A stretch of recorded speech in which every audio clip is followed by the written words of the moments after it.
Well, my name is Randel Anderson. I'm from Norfolk, Nebraska. My wife Betty has been my caregiver, and we've got 3 kids that are now pretty well grown. My daughter graduated from college here just last December. And my story began 8 years ago when I was diagnosed with a very rare kind of cancer called islet cell carcinoma. There really isn't any cure for it, and the traditional treatments don't work because it's a slow-growing, hard kind of cancer. But when I went to Mayo Clinic, at first they said all there is some shots to slow the growth of the tumors.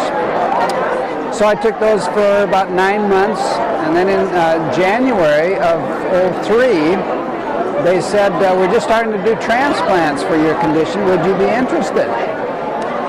And I said, is the Pope Catholic? Do birds fly? You bet. So we got the process rolling, and I had to have some initial surgery done to get rid of the cancer in the pancreas before they did the transplant of the liver, which was probably 90% involved with tumors at that time. I didn't feel that bad. The liver's an incredible organ. It doesn't take much liver tissue to keep you alive, obviously. So in March, I had surgery that was pretty tough, taking half my pancreas and a bunch of other things. Should have been routine, but I was in the hospital for 18 days with that. And that prepared me for having the transplant. And then they said the transplant's a little tougher surgery than that routine one that I had in March. So I thought, it can't be that tough. And they put me on the list in June. I was qualified. And then they said if you could get a living donor that you could have it much sooner, probably, than with a cadaver liver. So my 21-year-old son was the only one that qualified to be a living donor. And some strange events kept him from actually getting the approval done. He wanted it, but we were really reluctant about it. But then in October, the surgeon said, well, the list is thin a little bit. You better talk to the surgeon and get prepared for the possibility of having your transplant.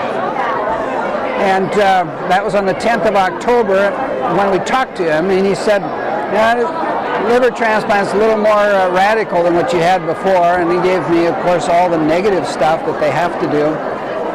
But he said the list is thickened a little bit, so it could be another 2-3 months, so keep your son going through the process, and in a couple weeks he may be qualified, and then we'll just go ahead with the living donor.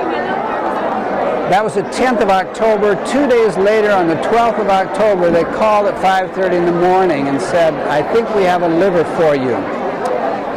But it was a lady in her 70s. So I said, can I think about it? I'm kind of a shopper, and to get a liver that's older than you are, when I have a chance for a younger one, maybe I could hold off for a better deal. Well, my wife wouldn't hear of it. She said, we got to jump on this.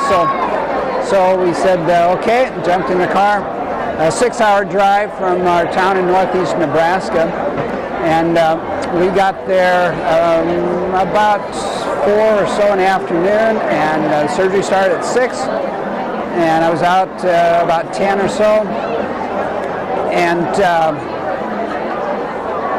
from there, it's an absolute miracle because I had no pain with the surgery. I mean, with the other surgery, I was pumping morphine every chance I had because of the pain of the surgery. With this one, there was not only no pain, I didn't even need a Tylenol. And in 5 days, I was out of the hospital. 18 days back in March for routine surgery, 5 days in October for a liver transplant. Just doesn't happen. So we were really celebrating, and what was then a 77-year-old liver and is now an 83-year-old liver is working perfectly. It hasn't skipped a beat. If livers skip beats, every report I get, the enzymes are perfect. So we are thrilled. Now, the cancer that I had, islet cell carcinoma, did come back on the transplant liver, which they said it might. In about 3 years it came back, and they just watched it for a year, and then I'm getting treated at Mayo with radiofrequency ablation is the preferred method of treatment. And that seems to be working really well. When the tumors get large enough for them to see with ultrasound, then they go in with the needles and and cook the little rascals, and that seems to be working really well.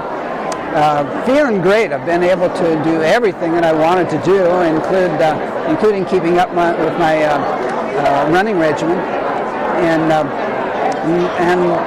the Transplant Games are one of the best things in the world for motivating me. I've never been much of a competitor before, but with a competition where you can actually be competitive, I'm having a great time. So this is my fourth one. We were at Minneapolis 9 months after surgery, and I got I think a couple of bronzes there and stuff. And then in Louisville, the next one, I got gold in the shot, gold in the 800, gold in the 1500, and a bronze in the discus, and set the record for the shot at 39.1, and set the record for the 800 at 3:24, something like that. And then in Pittsburgh, they ran the mile just before the shot, so I didn't do much on the shot.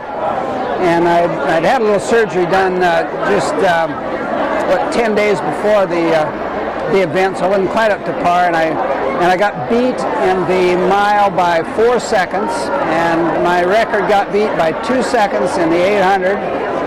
And I hope he's here this year, because I'm going to give him a run for his money this year. Of course, he's an old guy by now. He was just 60 back then, so I figure I got a really good chance at whipping him this year.